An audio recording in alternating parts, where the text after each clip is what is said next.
जैसे जैसे इजराइल की सेना गजा में और ज्यादा हमलावर हो रही है, उसका खामियाजा खुद इजराइल के सैनिकों को भुगतना पड़ रहा है। थोड़ी देर पहले मैंने 12 लोगों की मौत की खबर सुनाई थी। इजराइल की पूरी बटालियन खत्म हो गई थी। और देखिए, ज्यादा समय नहीं बीता कि एक और बड़ी खबर आ गई। खबर यह निकल कर आई है कि गजा के अंदर जो इजरायली सैनिक लगातार मासूम लोगों को और जो अलग अलग बिल्डिंग्स को निशाना बना रहे थे, ऐसे कई लोग मारे गए। जी हां, इजराइल की सेना के बड़े नेता, बड़े अधिकारी और सैनिक मारे गए। उनकी तस्वीरें भी सामने आ गई और खुद इजराइल इस बात की पुष्टि कर रहा है कि उसे दूसरा बड़ा झटका पिछले 24 घंटे के भीतर लगा। यही नहीं, खबर और बहुत सारी चीजें आपको दिखाने जा रहा हूं। आपको यह भी दिखाऊंगा अब इस पूरे खेल में तालिबान की एंट्री हुई है। आज की बड़ी खबर आपको दिखाने जा रहा हूं। तालिबान ने सीधे सीधे डोनाल्ड ट्रंप और अमेरिका के लिए चुका है। वो न केवल देखना चाहिए बल्कि सुनना चाहिए कि कैसे मिडिल ईस्ट में पांव उखड़ने वाले हैं अमेरिका के राष्ट्रपति डोनाल्ड ट्रंप ने अफगानिस्तान को लेकर एक बयान दे दिया। ऐसे में अफगानिस्तान ने क्या पलटवार किया है वो देखिए, और देखिएगा अमेरिका की एक और जगह फजीयत हुई, कैसे उनकी राजदूत घंटों तक यूएन के दफ्तर के अंदर बंद रही। क्यों, दिखाऊंगा। नमस्कार, मैं हूं प्रज्वल गौतम और आप देख रहे हैं टाइम्स एक्सप्रेस। तो शुरुआत इस खबर के साथ कर रहा हूं। आपको अलग अलग चेहरे नजर आएंगे, 1 2 3 4 5 6 फोटो में मुस्कुराता हुआ चेहरा, और आखिरकार इस दुनिया में नहीं रहे। खबर क्या निकल कर आई है? The Israeli army announced 6 deaths today. उन्होंने बताया कि हाँ, हमारी इजरायली सेना के 6 सैनिक मारे गए, उसमें अधिकारी भी शामिल हैं। उसमें 4 जो हैं वो हमास के आईडी ब्लास्ट में मारे गए हैं, ये दक्षिणी गजा में हुआ। वहीं 2 जॉर्डन में के क्रॉसिंग पर मारे गए, ईस्ट बैंक और वेस्ट बैंक में। ये एक बड़ी खबर निकल कर आई कि लगातार इजराइल के सैनिकों की तादाद कम होती जा रही है। कोई सुसाइड कर रहा है, कोई मारा जा रहा है, कोई अपंग होकर लौट रहा है, तो कोई गद्दारी के केस में जेल में ठूस दिया जा रहा है। क्यों? क्योंकि वो लड़ना नहीं चाहते। कुल मिलाकर इस समय इजराइल में सबसे ज्यादा दिक्कत है तो क्राइसिस है। अगर क्राइसिस है तो सिर्फ और सिर्फ किस बात की? अब इजराइल में ढूंढने से भी सैनिक नहीं मिल रहे, नई भर्तियां हो नहीं रही। आप देख रहे होंगे ये खबर भी निकल कर आ जाती कि भारी तादाद में नई भर्तियां हो रही हैं। जब हमास ने बड़े तीव्र हमले पिछले 1.5 महीने 2 महीने में शुरू किए थे, उसके बाद खबर आई थी कि इजराइल के सैनिक खत्म होते जा रहे हैं और नए सैनिकों की भर्ती नहीं हो रही है। और कागजी तौर पर यह दिखाने के लिए कि इजराइल में इतने लाख सैनिक हैं, इसके लिए 50 साल से 55 साल से ज्यादा उम्र वाले सैनिकों को जबरदस्ती भर्ती किया जा रहा था। जो ठीक ढंग से बंदूक उठाकर चला नहीं सकते, उनको जबरदस्ती भर्ती कराकर कागजों पर दिखाने की कोशिश हो रही थी कि इजराइल की सेना कमजोर नहीं है।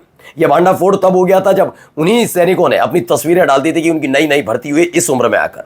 वो ऐसी ऐसी बातें हो रही थी। उसके बाद जब फजीयत हुई तो उस काम को रोका गया।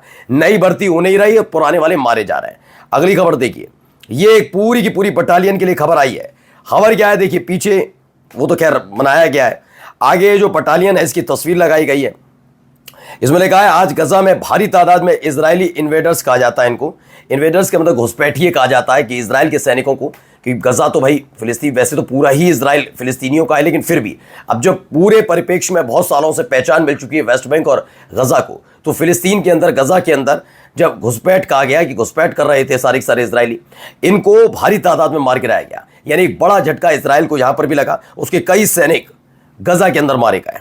अब आइए, खबर आती है अमेरिका और तालिबान की टकराव की। दरअसल आपको बता दूं, बगराम नाम का जो एयरपोर्ट है एक वक्त में अमेरिका के कब्जे में था। यानी ये समझिए, जब तक अफगानिस्तान में अमेरिका की सेना मौजूद रही, वो इसी एयरबेस से अपने आप को संचालित करती थी। न केवल अफगानिस्तान बल्कि इसके जरिए वो रूस और चीन को भी पूरी तरीके से साधने की कोशिश करते। साधने का मतलब बताने का कि हम अफगानिस्तान में मौजूद हैं। काफी कुछ चीजें अफगानिस्तान में उस दौरान तक बदली थी, लेकिन जब सब कुछ खत्म हुआ और बाइडेन ने कहा कि हम वापस लेकर जा रहे हैं, तो वो वापसी का जो दौर था, उस दौरान की तस्वीरें देखिए। हाल ही में ट्रंप ने अपने इरादे दोबारा जताए। खैर, डोनाल्ड ट्रंप के लिए कहा जाता है कि वो जो बोलते हैं उसके बाद वापस वो मुकर जाते हैं। बहुत सारी चीजें भी बता भी दूंगा, लेकिन फिलहाल अफगानिस्तान में तालिबान से टकराने की कोशिश करने जा रहे हैं, सिर्फ इसलिए क्योंकि उस एयरबेस का इस्तेमाल इस समय चीन कर रहा है। ये खबर थी। जैसे ये खबर आई उसके बाद इनकी दिक्कतें बढ़ गई। ट्रंप ने कहा कि वो चाहते हैं कि दोबारा उस एयरबेस पर कब्जा किया जाए, अफगानिस्तान में घुसा जाए, वहां पर अपनी मौजूदगी दर्ज कराई जाए, जिससे चीन सिर्फ 1 घंटे की दूरी पर है। ऐसे में अब जवाब आया। ट्रंप ने कहा I will regain control of Bagram airbase. उन्होंने कहा बगराम एयरबेस पर दोबारा से अपना कब्जा करेंगे। ऐसे में जवाब आ गया है। ये फॉरेन अफेयर मिनिस्टर हैं आमिर खान मुताकी। उन्होंने कहा no one dare to invade Afghanistan and if they do the outcome is already clear. उन्होंने कहा किसी की हिम्मत, औकात और हैसियत नहीं है कि वो अफगानिस्तान में घुसपैठ कर पाए, और अगर किया तो जो परिणाम होगा वो पहले से ही तय है और साफ है।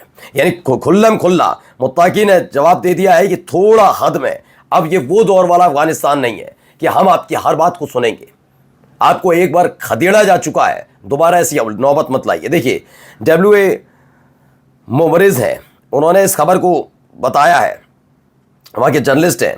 During the Doha talks before the agreement the American delegation asked the Taliban for a base in Afghanistan. The Taliban ने क्या जवाब दिया? अमेरिकन डेलीगेशन ने कहा तालिबान से कि वो चाहते हैं कि उनका अफगानिस्तान में दोबारा से बेस हो। तो तालिबान ने जवाब दिया, if you wouldn't leave and want basis we are ready to fight you for another 20 years. उन्होंने कहा अगर आप नहीं माने और दोबारा से कब्जा करने की कोशिश की तो हम 20 साल, अगले 20 साल और आपसे लड़ने के लिए तैयार है। सब जानते हैं कि अफगानिस्तान में अपना बेस क्यों बनाया था। शुरुआत ऐसी थी ही नहीं, सबको पता है। संयुक्त राष्ट्र जो सोवियत संघ था उसे तोड़ने के लिए ये सारा का सारा था, फिर रूस को डराए धमकाए रखने के लिए ये सब था, और देखते ही देखते हालत ये हो गई कि अफगानिस्तान पूरी तरीके से बदल गया। और वो घातक किस पर हो गया? अमेरिका पर। अमेरिका ने लाख समझाने की कोशिश की, नहीं माने, और उसके बाद जो हुआ था ट्विन टावर वाला सबको पता है, और फिर अमेरिका अफगानिस्तान को बर्बाद करने पर तुल गया। लेकिन लाख कोशिशों के बाद भी अमेरिका अफगानिस्तान पर पूरी तरह से काबिज नहीं हो पाया, और फिर वहां से उनको भागना पड़ा था। क्या फिर से वही हालात बनने जा रहे हैं? अब आइए खबर UN के दफ्तर से। दरअसल UN में एक और प्रस्ताव लाया जाता है।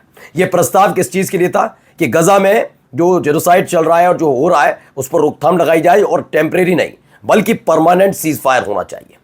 15 देश उस दौरान मौजूद थे जो वीटो पावर रखते, वोटिंग कर रहे थे। तो ये 15 देशों वाले पूरे प्रस्ताव में कोई भी एब्सेंट नहीं था। 14 देशों ने हाथ उठाकर कहा जी हम तैयार हैं, हम चाहते हैं कि वाकई अब शांति होनी चाहिए। 23 महीने 24 महीने हो गए हैं, अब ये सब नहीं हो रहा है। 24 महीने हो जाएंगे 7 अक्टूबर को।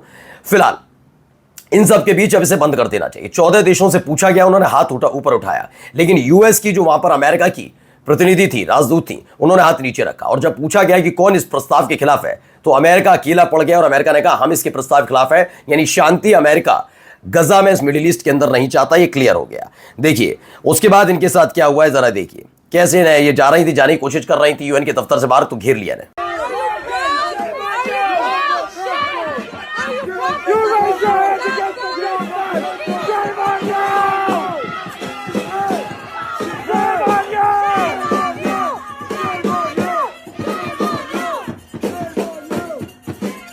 तो ये UN के अंदर अमेरिकी राजदूत हैं जिनके साथ ये सब किया गया। काफ़ी देर तक उन्हें UN के दफ्तर में बैठना पड़ा, बंद रहना पड़ा, क्योंकि लोगों में नाराज़गी थी, इन्हें बाहर नहीं जाने दिया गया। ये तमाम चीज़ें निकलकर सामने आई।